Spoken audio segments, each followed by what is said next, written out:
everybody, and welcome to the Castles, Capes, and Clones Presents Falcon and the Winter Soldier. This is a show where we do a deep dive into Falcon and the Winter Soldier. Obviously, we're going to be talking about episode 2.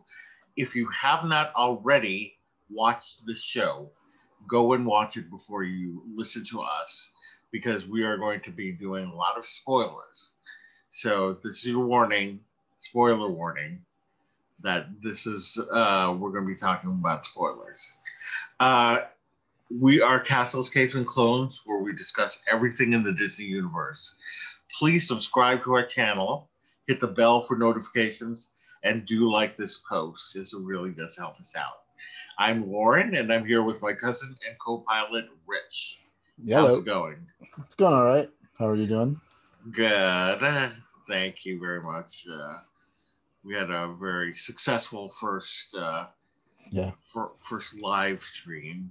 I mean, we've done live stream before, but I think this is the reboot. This is a reboot, but and I think that we did that successfully, so that's really cool. Yep. All right. Well, we are here to talk about episode 2. So the episode starts off with John Walker, who is the new Captain America. He's in the locker room, and he's just kind of contemplating being Captain America. He just wants to do the job. He's been doing all of these things like Senate hearings and, public events and stuff like that. And he just wants to do the job. And his friend Lamar tells him that that's all part of the job. And then he goes out to do the Good Morning America interview where, he's very humble. And, the interviewer says that he shouldn't be shy about telling who he is and all kind of the honors that he has. And he's just like a mere mortal. But he's got really good reflexes and all of these things. And what he says, most of all, he has guts. And that's what makes him Captain America. Yeah. I mean, there's a lot to unpack here in that. Yeah. How this parallels the beginning of Steve's journey to be Captain America. Mm-hmm. I mean, the episode itself is called the Star-Spangled Man, right, which is the name of that song, that jingle. Star-Spangled Man with a Plan. Yeah, that Steve Rogers did his whole like, buy your bearer bonds, people, and whatever, war bonds. Right. Like, I forget what his shtick was, but then, and then you see like fake Hitler in the back. Yeah. All that kind of stuff. So it's the same, and then the band at his it's at his high school that he's doing this, and they're playing that song. Obviously, it's a little bit of a different take on it, but you can totally hear that it's the same song. They have a pretty good stadium at his old high school. Right? I was like, oh man.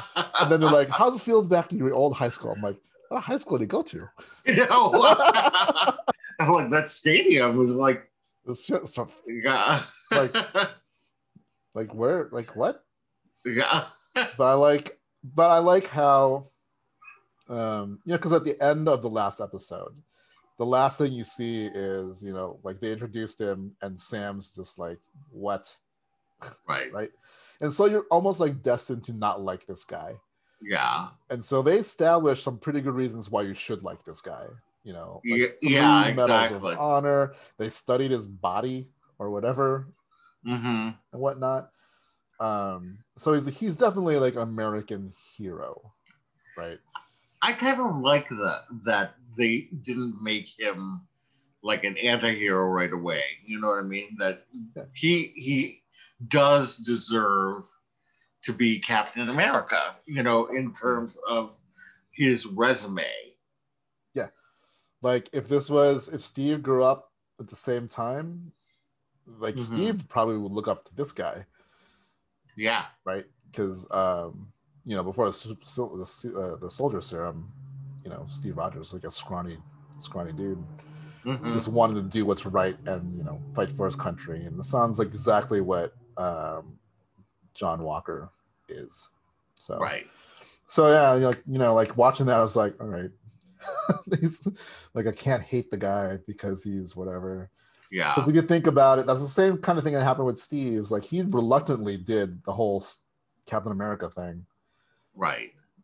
Granted, his introduction was like definitely to just be like this poster boy. Yeah. I think the difference here is that yes, this version he's doing the rounds, doing the press, Mm-hmm. talking to Good Morning America, but he also is on missions, so yeah, does a little bit better than what Steve got in the beginning. right. Yeah. Yeah. Yeah, I thought it was a good introduction to this guy because at the end of the first episode, and I know that a lot of people felt the same way because there was a meme out there going, I never wanted to punch somebody in the face so, hard.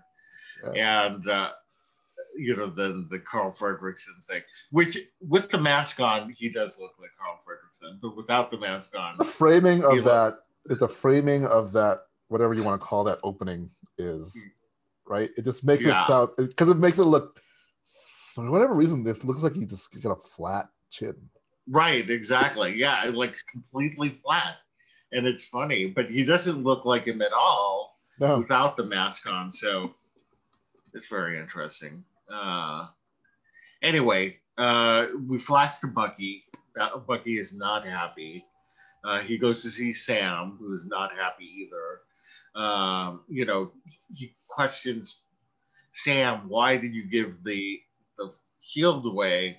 And this shouldn't be happening. And Sam's like, what do I do? Write America and say I'd like the shield back. But he's too busy trying to find the Flag Smashers, which is that group that we saw in episode 1. And he's going on a mission to find them. Bucky, continues to harangue him about it, and Sam, fills him in on what he's trying to do, and he says that he thinks it's one of the big 3, and being androids, aliens, and wizards. And there's a very funny conversation where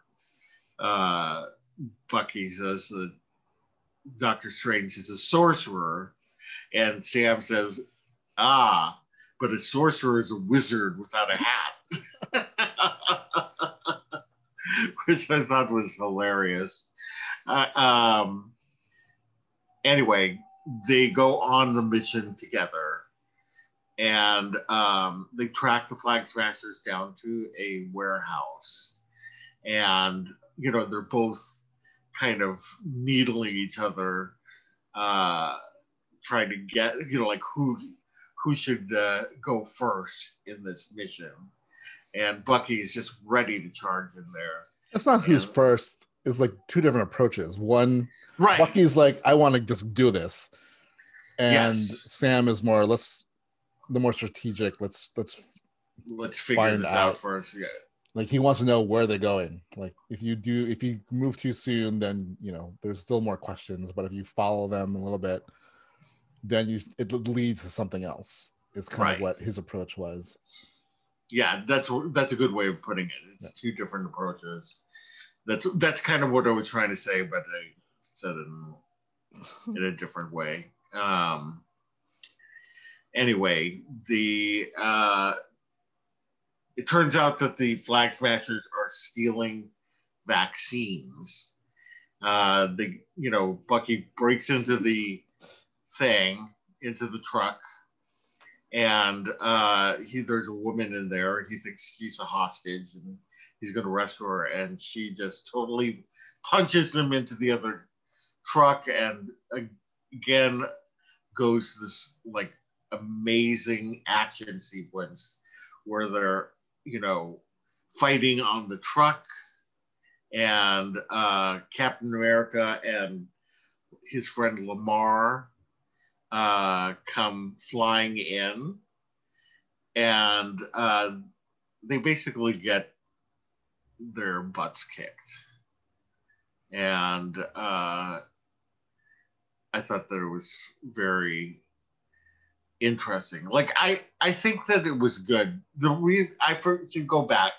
All of these flag smashes. It was originally thought that the lead flag smasher had super strength, but it turned out that all of these flag smashers have super strength, and so they're all like super soldiers. And where did they come from? And where are they going and stuff like that. But that action sequence was amazing, I thought. I mean, the air battle probably a little bit more, but this was still a lot of very intense. Especially when Bucky was hanging off the bottom of the truck, and the one guy kept slamming his hand. And a lot of it. Trying to remember to go back to the warehouse scene. Is this where they reveal what happened to Sharon, or was it later in the episode? Oh my God, I can't remember when they talked about Sharon. Because the last time we saw Sharon, she stole the shield. Because the line was something that was like, so oh yeah. Do you remember the last time? What happened last time we stole the shield? Right. They became fugitives. Sharon became a fugitive. Yes, that's right. And that was at the end of Civil War. Right. And I don't think we know what happened to her after that. That was when did he say let's steal the shield back? Hold on, did I write this down here? I don't remember. Yeah, you did. It's after I see it. Okay. But yeah, okay. I couldn't remember. But what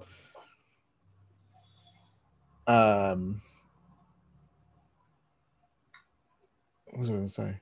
Oh, so when Bucky because Bucky wanted to go all in, right? And then Falcon was like, because I think Bucky's like, there's only two of them, and then Falcon's like, oh, is there? Yeah. And it turns out there's a whole bunch of them, and they thought one was a hostage because it looked kind of weird on whatever infrared thingy. Right.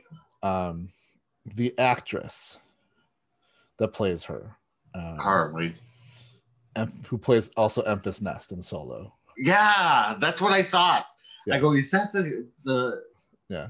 Yeah. So now she is in Star Wars and Marvel. So now just make her a Disney person, and then there we go. Got another one.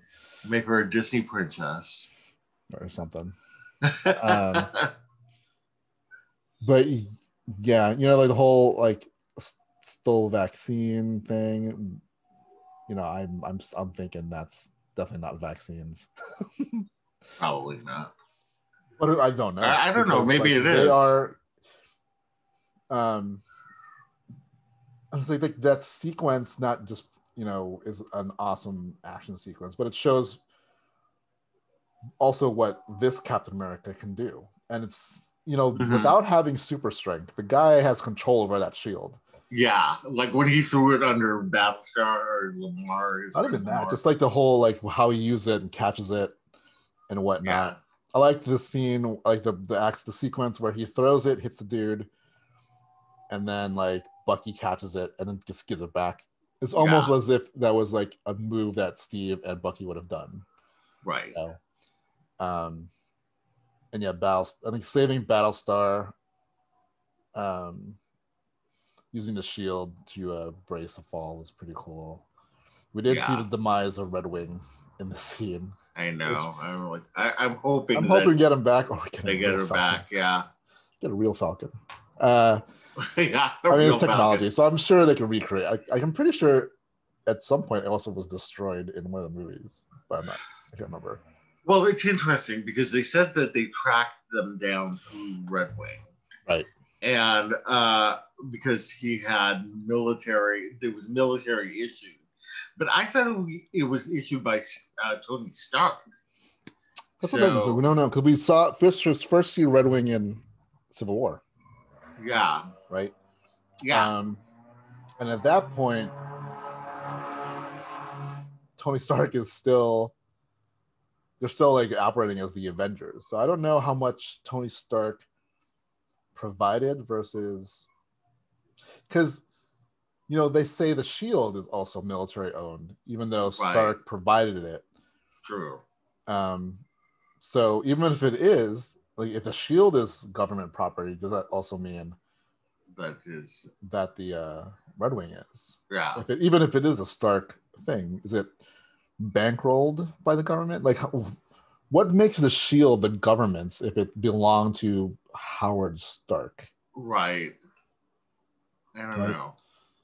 Although he did develop it though for the government, because he developed it for Steve, right. And Steve was kind of property of the government at that time, right? But also with Tony signing Sokovia Accords, does that mean anything that he provided?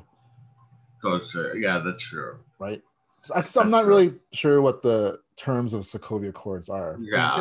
It's like, do they become government freelancers? Right. But like they still operate within the confines of government control? Yeah. Or, I'm not really sure how that plays, but right. It doesn't sound like this is the first time that the government fiddled with Red Wing, because he made that comment in the last episode. It's like, whenever you guys touch it, it gets glitchy. Yeah. So maybe it's a little, because I don't think Sam is like super engineer. Like, he looks like he can probably fix like basic things, but I don't think he made the improvements or they can do what Tony did. So I'm sure he had to have, and we know he doesn't get like paid, so it's not like he has spare Red Wings and missiles and whatever, right? Because there's still ammo and weapons on that thing, so that's got to be provided by the government, right? You would think. I think so. I mean, obviously that's what they say it is, so we'll have to just, I'm not one of those people that I'm like, I cannot believe it or whatever. But I just show ruined. Something, show was ruined. Somebody fire Kevin Feige. Yeah. It does solve the problem. On the job. It does solve that problem when he's like, we tracked you through Red Wing. He's like, well, there goes Red Wing. So now they can't track him until he gets a new one, and who knows? Like, yeah, exactly. Although I really want him to have Red Wing again. Yeah, so. It's such a good part of their rapport. Yeah. And stuff. And it irritates Bucky, which is nice, kind of a nice little thing. So anyway, after all that, Captain America and Lamar are Battlestar. Yeah, Battlestar are driving back, and like 20 miles to the nearest airport. Let's drive you, and they're driving along. And he wants them to work together, but Sam and Bucky are skeptical. The Captain America and Lamar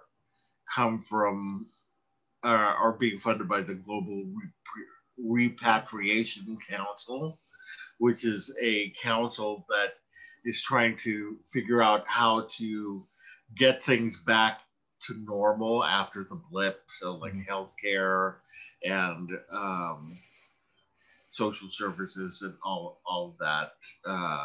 And Captain America is funded to kind of keep the peace. And that's why he was created.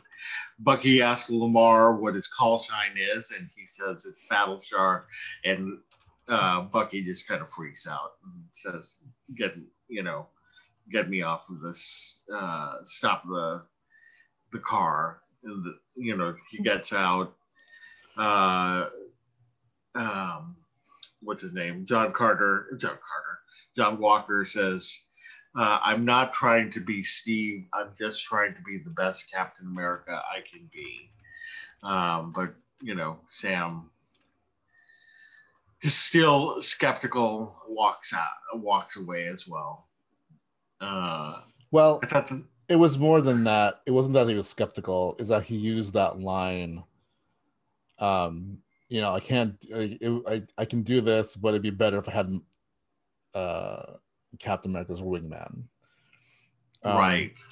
And his response to that was, and it's always that way. Always kind of, yeah. I forgot about that. That's when I feel like it wasn't as sincere, and it's more like, what would complete this and have everyone accept it is that I had Falcon by his side, right?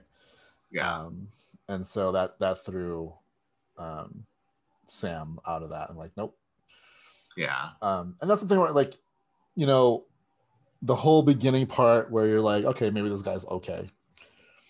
And I don't know if he has no people skills, but the way they approach two Avengers, both of them, because even the battle, what's his name? Battlestar kind of had attitude off the bat, like, yeah, like like we're the new hotness, you guys are whatever. Like there's no, like, almost no respect. Right, like you're old news. You need our help. Yeah. So they also did not approach that well. Mm-hmm. Right. And I think that's the flaw in their approach. Yeah. But and then it starts making you go like, all right, maybe I don't like this guy. Right. I definitely don't like Battlestar. And it's going to be their downfall. Yeah. Like at first when you meet that guy, you're like, oh, he's like the supportive friend and he's got like positive whatever, and then all of a sudden you're just like, the attitude he showed or the lack of respect, I was like, nope, he's back on that list of nope, don't trust him. Yeah. Government dude. Right. So exactly. Yeah. All right. Well, the Flag Smashers find refuge.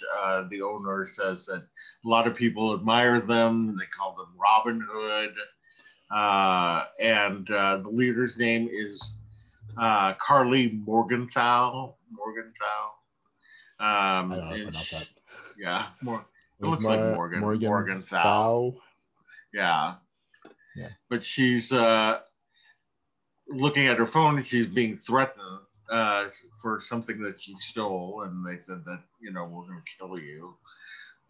We don't know who that is, but they are all a little weary and tired, but they kind of come together and rally together and say that they are in on this mission together. One world, one people. It's very interesting to see how they're living, and I really want to know, how did they become super soldiers? I mean, I'm sure we're going to find out during the course of this series, but I mean, it sounds like whoever is texting, like maybe that's where it comes. Like I'm pretty sure it's some version of the super serum, right? Mm-hmm. Where it comes from, who they're getting it from, I don't know. What I find, like, one of the things I like about this scene, I'm like, what's the hype about the chicken livers? Like, is that just like a delicacy thing, or is it? I guess. Or is it like these guys have a specific diet because all of a sudden they have the super strength, and like there's like, for whatever reason, like, we really want chicken livers. Yeah, it was funny. Like, that's what they offered them. Like, that's what you offer them? That's even by normal standard. It's like, do people often be like, have chicken livers laying around? I guess, because it wasn't like maybe like there was a big feast or anything. It's almost like, this is what we got. Yeah, but they're like, ooh. They're supposed to be from Germany, so maybe that is that where they're from? Kind of, yeah. Well, that's because they were in. But are they from there, or is it just where they were? I don't. They said. I don't know what the guy said. I remember he said it was German. So, but I are they all from different places? Because who knows? Oh, the group, I think, are all from different places. Okay. but the owner, Oh, the guy the who, guy who's all excited. who gave them chicken livers. He's German. I like, I get it, because if you think about it, what does happen after the blip and people come back? You know what I mean? Like, what if because 5 years is a long time. Like, if you weren't there, kind of like what happened with Sam last episode, you know, they're like, you have no income for the past 5 years. Like, how do you have income if I wasn't even here? Yeah. The opposite of that is, I think, from what I understand, is depending on your privilege. If you were in a spot that used to be owned by someone with a higher kind of privilege, whether it be monetary, race, whatever, that you're the one who gets ejected from wherever, or you become a refugee, a place with nowhere to go, right? Yeah. You know, and that's got to have happened a lot in this, all over the world. Like, how not only is the U.S. dealing with that, how are the other countries dealing with that? Right. You know? So I understand where it's kind of a movement where we just want things back the way it was. Because, like, even then, when everyone's gone, you know, you got to think a lot of political leaders were gone also. So everyone kind of had to fend for themselves. And if, as a whole, the globe kind of united, you know, it kind of fulfilled what Thanos kind of wanted. Right. A better world. And if it was a better world, or heading towards a better world with less people, because everything, you know, the people who maybe have been in power were no longer there. And they had to just unite as one to get through everything. And all of a sudden now it's gone, and all these people of privilege and power are back, and there's power struggles again, and, you know, all these different things. It's like, is it better? Like, it feels like it's getting worse again. So, right. But, you know, it's also a pipe dream, because sure, united is one, but the human race has never been, you know, content for a very long time. Someone's going to come up and just be like, I want power. Yes, that's exactly what happened with communism. Yeah. You know, in its purest form, it would be great, but it doesn't, because people are power hungry when they get a little bit of power. And that's what's happening. That's what happened in the Soviet Union and Russia. Yep. So, yeah. What's it called? I'm not familiar with Flag Smasher as much. Yeah. Right? But I guess in the comics, it's Carl Morgenthau is Flag Smasher. Oh, okay. So then they gender bended it. Yeah, so, that's kind of cool. Yeah. Yeah, I don't know if you know much about that character. I know of him, but I don't know that much about him. Right. The only thing I know is that he's like anti-hero. Not anti-hero, but he's anti like country, like division. That's why he's a flag smasher. He doesn't like flag. Like doesn't like. Yeah, he wants people one uniting world. over one, like their own flags. They want basically what this is: one world, one people, whatever. Right. So. Right. It's kind of cool. Yeah, and that's kind of cool that they gender bended him. But they sound very fanatic. Yeah. Like this group. Definitely. And she does seem scared of whoever it is on the other line. Like whoever's texting her. Like, first of all, there's got to be someone that she's associated with. Yeah. Right? Because, like, he's texting her.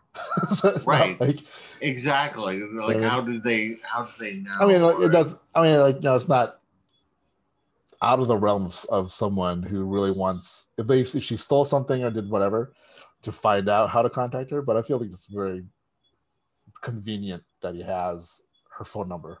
Yeah, exactly. Right.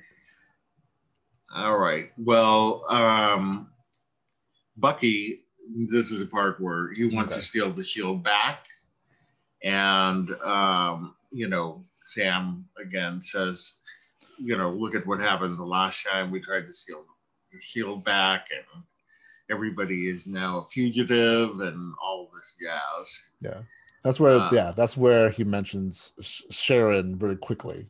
Right. So we know that she's in hiding or something. So she's also, what's it called? Not in the greatest terms with the government. So yeah, but we do know she's going to be in the show. Now I'm wondering like where she pops in. Looking, I'm hoping next episode. Yeah, I'm hoping to.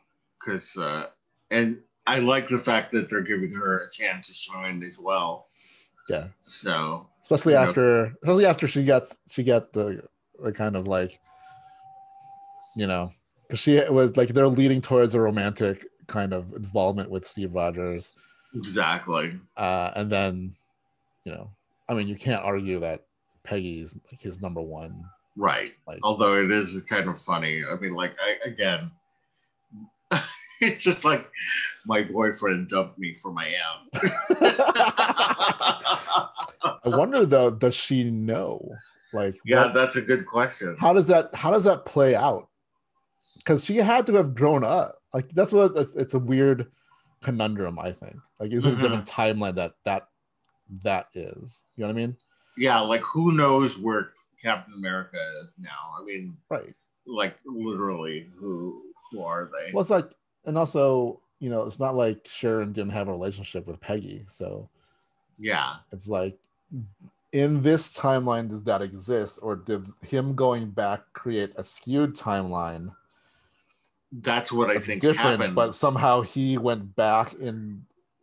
You know what I mean? Like then somehow he ended up in this timeline to give the shield to, or it could just be one of those things like, don't try to unravel movie time travel because you'll just explode.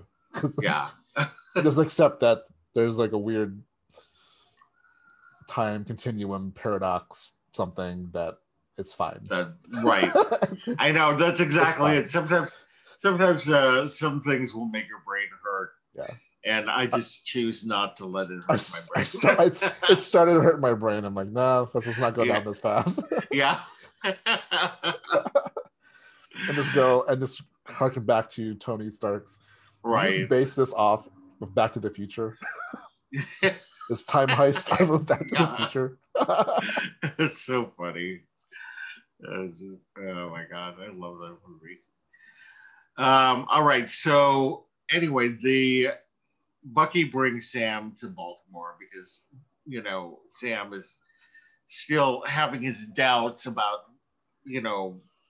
being Captain America, and he brings him to Baltimore to meet Isaiah Bradley, who was a super soldier in the 50s, and Isaiah wants to see Bucky because he fought him back in the day.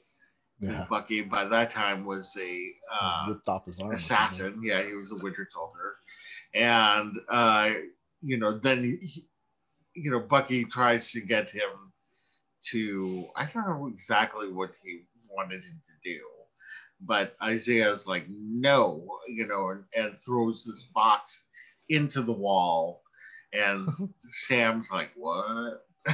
And he says that after years of being a hero, he was put in prison for 30 years.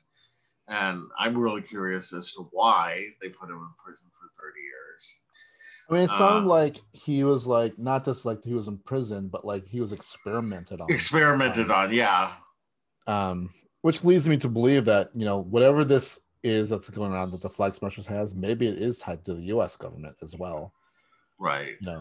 Because we can't pretend that the U.S. government is always the good guy in some of these things, right? No. Obviously, with Isaiah, that's definitely not the case.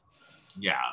It kind of reminds me of that movie, The Rock, right? Right. They locked up Sean Connery's character because he knew too much. It wasn't he didn't committed a crime. It's like he knew everyone's secrets. Right. And so they just incarcerated him. right? Yeah. So it reminds me like that, like having him out in public was detrimental to the U.S. government, Right. I think, at the time. And it's kind of what, like, Sam's reaction to this, it's kind of like, what would the world be? What would the U.S. be like if a Black Captain America existed before? Right. You know, and you know, in the 50s, you know, people of color are definitely not on the top of the list. Yeah. By any such, like, you know, they experimented on him because, you know, they probably felt like all, like, people of color, Black men especially, were expendable. Right. That's why, actually, the comic books, he's the first Captain America. People didn't know that he was the first Captain America, but they experimented on him because, you know, he's expendable. Right. And so it's interesting that they moved him a little bit older. I mean, a little bit forward, so that he wasn't the original Captain America. Or who knows, maybe he was, and they just kind of kept him secret for all that long because obviously Sam had no idea that there was a Black superhero back from decades ago. And he's like, why? You know, why didn't you tell me about him? And, you know, Sam said, well, he's already been through enough. So. Bucky. Oh, what did I say? Sam. Yeah, Bucky said that. Yeah. So anyway, they're kind of talking, and the police arrive, and they start to harass Sam. They're like, oh, you know, and ask Bucky, is everything okay here? You know. They specifically go like, is this man bothering you? Yeah, is this was man that classic you? going like, really? Right, exactly. But these are the things that happen all the time. Yeah. And then one of the police officers, they're Avengers, you know, and then he's like, oh my God, I'm sorry, Mr. Wilson, you know, I didn't recognize you without your goggles, and, you know, can you please wait here? And it turns out that Bucky is being arrested because he missed one of his therapy sessions, which he's required to do as part of his pardon. And so they take him away. And, you know, Sam is at the police station. His therapist, Dr. Rayner, comes in, and Sam's like, thanks for bailing him out. And he's like, no, I didn't do it. It was him, and it was Captain America who bailed him out. And, you know, she's like, you know, you need to be in a mandated session, Bucky. And she's like, Sam, you're coming with us. And Sam's like, no, I'll wait outside. And she's like, that was not a request. And this next scene is hilarious. She tries to do couples therapy on them. Wow. Before we go through it, I do want to go back to the whole Isaiah Bradley thing. Okay. When they go to the guy's house, a younger guy answers the door. Yes. That is supposedly Eli Bradley. Oh. Who is Patriot. Yeah. Who is a founding member of the Young Avengers. Right. So now I didn't know that. We probably now have seen Wiccan and Speed. Right. We have Patriot. Kate Bishop we know is coming. Right. Is Marvel. And could be Stature. I'm pretty sure Stature's going to be in there. Yeah. And I have a feeling that Morgan Stark is going to be something as well. Like, I hope that they bring her into something. That would be really cool if they did. So I'm still thinking. Yeah. We're slowly all getting Young Avengers. Right. Okay, I didn't know that was Eli Bradley. How did you know? You looked it up? Yeah, I looked it up. Nice. Nice. So like, because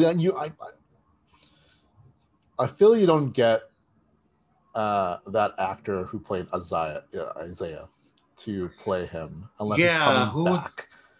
Because he's so in the superhero world, he played Martian Manhunter's father in Supergirl.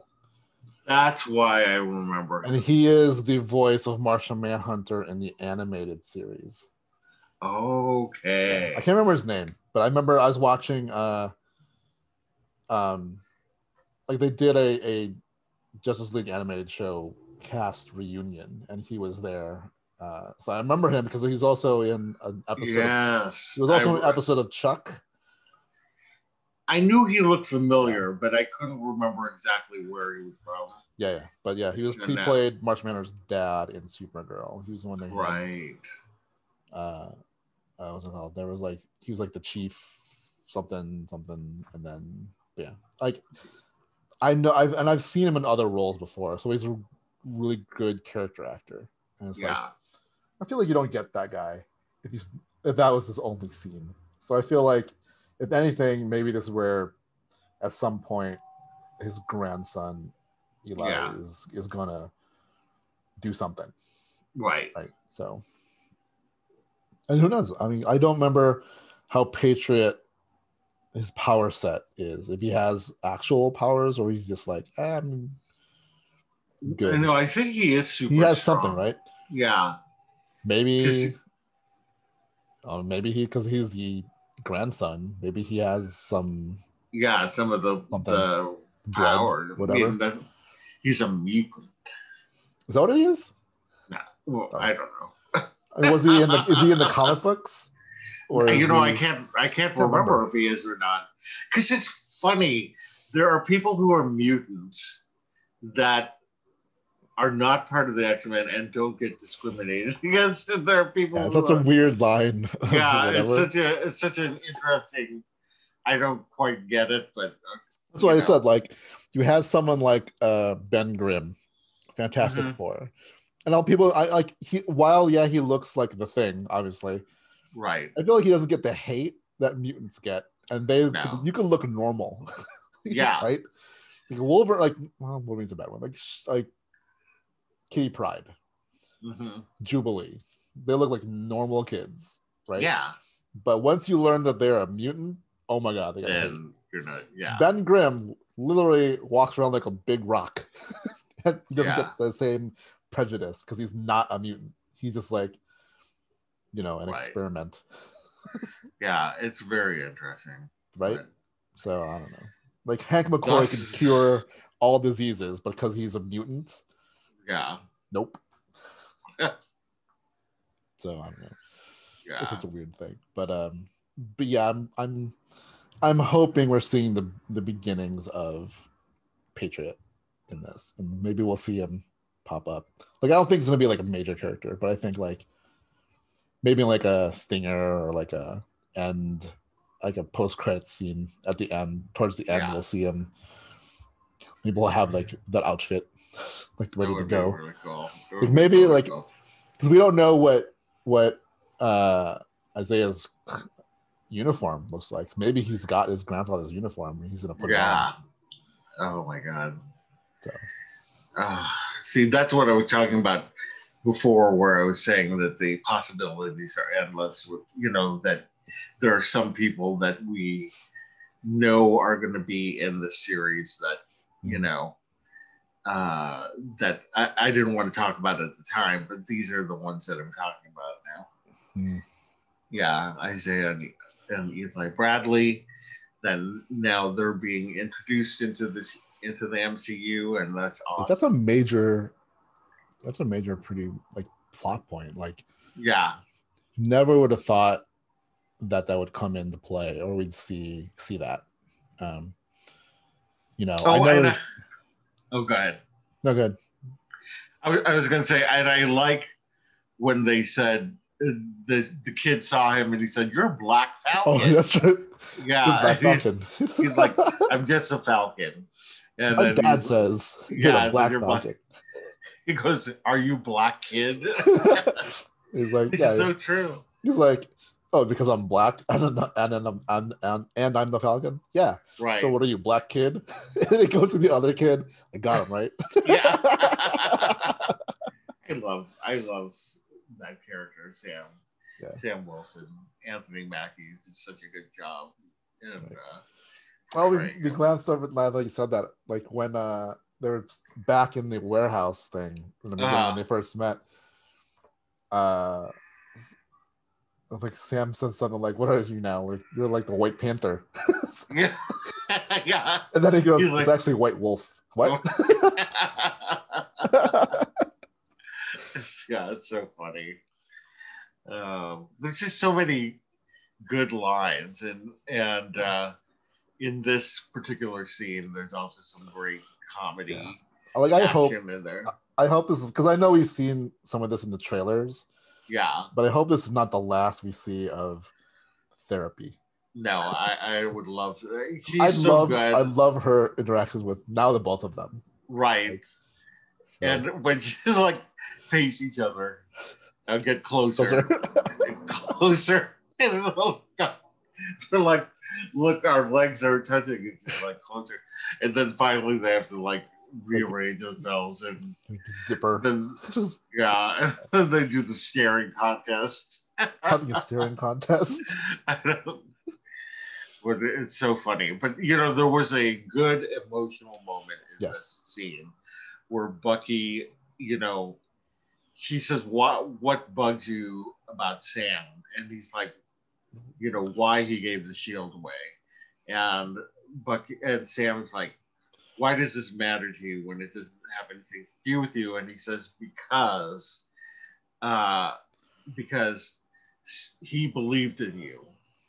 And if you just throw this shield away and he was wrong about you, then he was wrong about me. Yeah. And I thought that was such an interesting insight into Bucky. Yeah, I thought that was really a cool thing. And, Sam is just like, can you not appreciate the fact that I did what I did because I thought it was right? And he said, let's just work together right now and we can go our merry way, after we do this. But right now, let's focus on, the big picture. Yeah. And I feel like Bucky is making more progress towards his issues than Sam. Mm-hmm. Sam is definitely not, because he's not only just getting it from Bucky, but like there's friction about stuff with his sister. Yes. Like in the last episode, she's like, you don't get to come back and try to fix your wrongs like this. Like, you know what I mean? Right. And I think he's still not understanding what his deal is. Like, he's got to embrace that, he was chosen by Steve Rogers. And yes, it's big shoes to fill. And he took the easy way. Yeah. And just be like, nope, I'm not going to accept that because I don't believe in myself, or I don't think the world's ready for a black Captain America. And I think that also triggered him here because there was a black Captain America. Right. And he could have been like that's why I think when he's like, why don't you tell me, that could have made his decision easier because he wouldn't be the first real one. Yes. Which is something to, as people of color, we have different outlooks and people see us differently. Right. Especially in places of power and especially as a symbol for America. Yeah. Right. So, I'm glad that it kind of like wasn't resolved, even though he said, let's squash it here, just do the thing. And then, we separate whenever. Right. Because then that's still a journey for Sam to realize things. Because I think that is exactly what he would say. You know what I mean? Like, this is something they would do. Let's just get the job done and let's do this and let's stop quarreling. And I think it's exactly what he would say. And I think it is part of his journey for sure. Yeah. All right. Well, they get out of the police station, and Captain America is like honking the horn, or I'm not honking the horn, but setting off the siren. Yeah. And Which, yeah. Which is kind of douchey. Right? Like, yeah. It's another, like, them just kind of hanging out there, like, all smug. Right. I'm just like, all right, you're going back into the hole. Like, he's like, yeah. I mean, he had that smug look on, like, oh, I'm Captain America now. Yeah. Like, it's very interesting. Like, it's going to his head suddenly. Right. Yeah, but he wants them to team up again, and Sam and Bucky refuse because Sam brings up a good point, that Captain America and Battlestar are kind of forced to follow the rules while they are independent, and so they can do whatever. And so Captain America says, well, then stay out of my way. And the Flag Smashers are getting ready to fly when a group called the Power Brokers tracks them down. One of the members volunteers to sacrifice himself so that they can escape. And Bucky thinks that they need to talk to a Hydra guy. And Sam says, let's go see Zemo.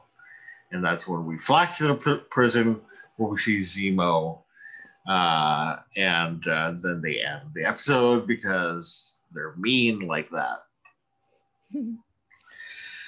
So that's interesting. So I didn't realize that they were going to go see Zemo. And I wonder if Zemo is going to play a different part than I thought he was going to play.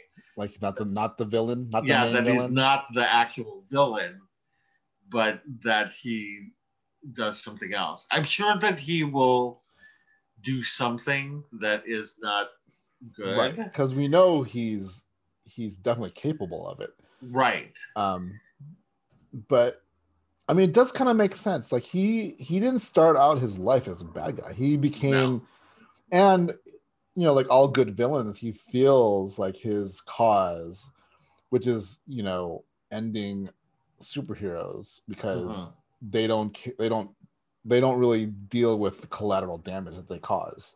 Yeah. His life is upended because, I mean, like, in all actually, yeah, because of the Avengers. Like, if it wasn't for Tony Stark, Sokovia would not be destroyed, right? Right. Wanda and Pietro would be different. Exactly. So, like, he is not like a megalomaniac. He comes from a place kind of like similar to what the Flag Smashers are. Like, they believe that the world was better before the blip. Yes. Before everyone came back from the blip. Yeah. So Zemo, I feel like he has, and it sounds like he was some kind of operative of some sort before, not necessarily like evil, but like working for Sokovia. Yeah. So he has the ability to be a quote unquote good guy. So maybe that's another part of this. Like, another twist is that, like, it's Falcon the Winter Soldier and Zemo. Yeah. Because we know Zemo's definitely not into super soldiers. So no, because that was the twist, a little bit of the twist in Civil War, is that we thought he's going to have a whole army of Winter Soldiers, right?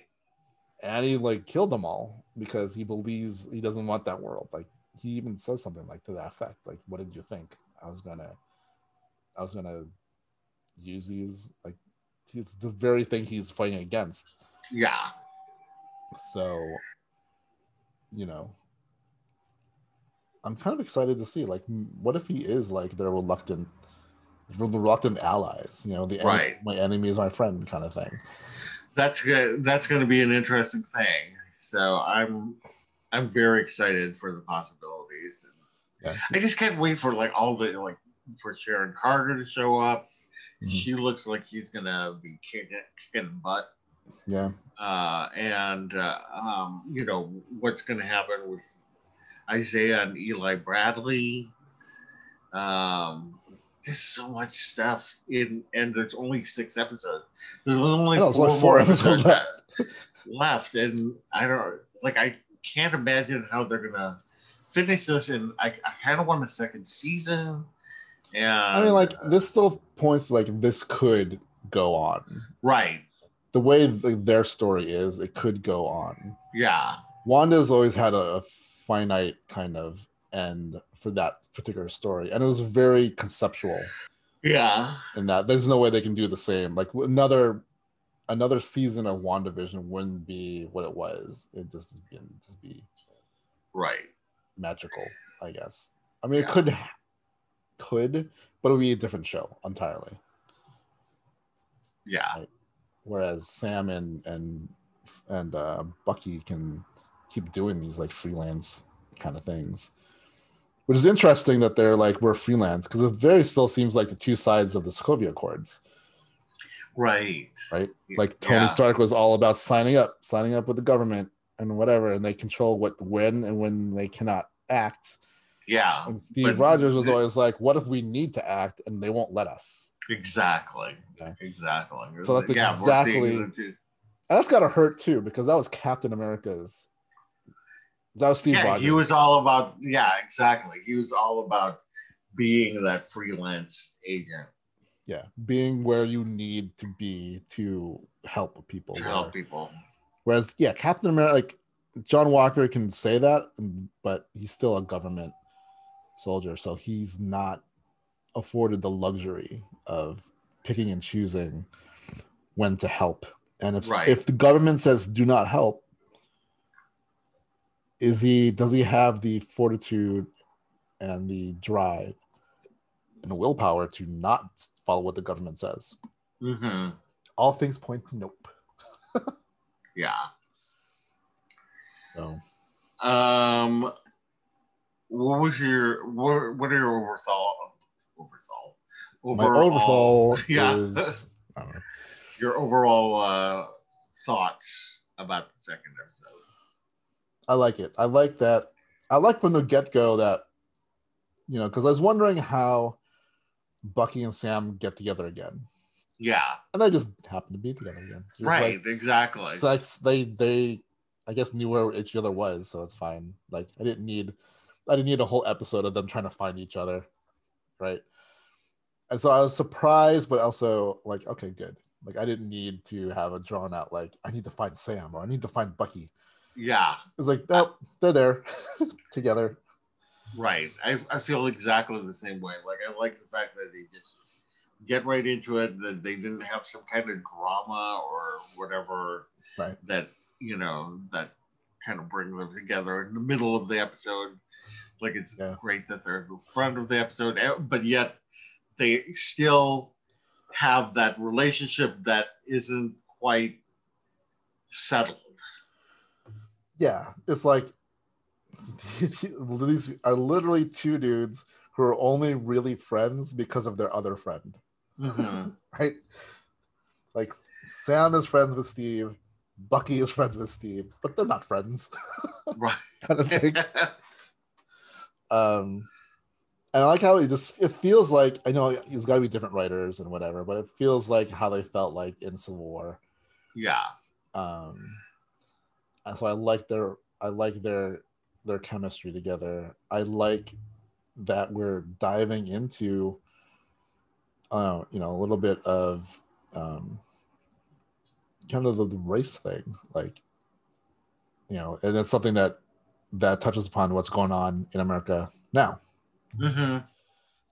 From an Avengers point of view, and that definitely, even though he's an Avenger, he still gets it. Yeah. Until they say, "Oh, I'm sorry, Mr. Wilson." Until they recognize him, but at the same time, it's like a lot of, there's a lot of people who come from good backgrounds and, well, it doesn't even matter. It doesn't even matter who it is that gets pulled over, but Yeah, and like the whole thing where they're like, is this man bothering you? It's always like, why is he the one? Right. Because they were both arguing. It wasn't like one was like, not like Sam was being the only belligerent, whatever. They were both going at it. And it's like, yeah, exactly. They automatically go to the black guy, as always, right?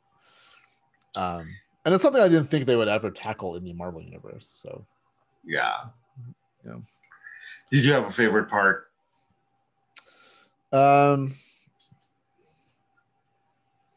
What's my favorite part? Like I liked the therapy scene. Yeah. A lot. But I also really like when he's talking with Isaiah. Yeah, that was a good because that opens up a whole kind of part of the history of the Marvel universe. Mm-hmm. That I hope we get to see a little bit more of. Which I think we will. We will. Yeah, the therapy session was definitely my favorite. So there was a lot to unpack in that scene. And it's funny, but at the same time, it was very telling about Bucky. Yeah. Right. So yeah, those two are my favorite. That was my overall thought about the episode, was that it's classic Marvel Cinematic Universe. Yeah. Because you have your action, you have your humor, you have like these dramatic points in it, and it's just really a great episode. And I mean, the first episode was really great too. You just feel like you're watching one big movie. Yeah. And I am thankful that both these episodes were both like 40 something minutes long. So they still felt like, because by the end of it, you're just like, oh man. I know. It's going to end soon. It's going to end soon. It's going to end soon. As soon as they said that they were going to talk to Zemo, I'm like, and they go to the prison, I'm like, I know they're going to show him, because I'm like, the time is getting close. Like, yeah, I didn't even know we were going to see Zemo. Like, but I'm glad at least we got to see him. Right, exactly. But yeah. So. All right. Well, good discussion. We'll come to the end of the episode. Let us know in the comments, what was your favorite part of the second episode of Falcon and the Winter Soldier? I'd love to know what your favorite part is. Be sure to subscribe to our channel, hit the bell for notifications, and do like this post. It really does help us out. Share our posts with your family and friends. We'd really appreciate it. You can reach us at podcast@castlecapesandthrones.com. Leave us your feedback, both good or bad. We'd love to hear from you. You can reach me personally at Twitter @Lojav and on Instagram @Loren Javier. How about you, Rich? You can reach me at R2 Romasanta on Twitter and Instagram. All right. Well, the opinions expressed on today's vlogcast are solely our own and do not represent the Walt Disney Company, its subsidiaries, or assets.